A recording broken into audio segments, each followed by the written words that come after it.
জনগোষ্ঠী মংগোলীয় ভূইদৰ হয়। এই মংগোলীয় হিচাপে তেওঁলোকে জনগোষ্ঠীৰ জনজাতি মৰ্যাদা পোৱাটো আমি বিচাৰোঁ। কাৰণ মেঘালয়ত ইতিমধ্যে 1987 চনত 19 ছেপ্টেম্বৰত ভাৰত চৰকাৰে তেওঁলোকক জনজাতি মৰ্যাদা দিছে। আনফালে আমাৰ অসমত কিন্তু ইয়াৰ বিপৰীত আৰু নাম নিশ্চয় জানে। এই বিসংগতিটো আঁতৰাবৰ কাৰণে আমি ব্যৱস্থা লৈছোঁ আৰু চৰকাৰেও গম পায়। অকল মাথো তেওঁলোকে এটা ৰাজনৈতিক মুনাফাৰ কাৰণে তেওঁলোকে এই যিটো জাতিটোৰ যিটো চিন্তাধাৰা, এই চিন্তাধাৰাটো তেওঁলোকে সলনি কৰা নাই। য'ত কোচ ৰাজবংশী বুলি কৈ আছে, কোচ ৰাজবংশী বুলি কোনো জাতি নাই, অকল কোচ জাতি বুলি আমাৰ ইতিহাসে কয়। অসম বুৰঞ্জী, ভাৰত বুৰঞ্জী, লিখি ইংলেণ্ড বুৰঞ্জী।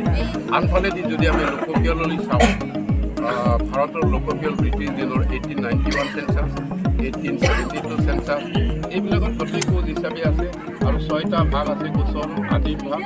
আৰু ইতিমধ্যে আমাৰ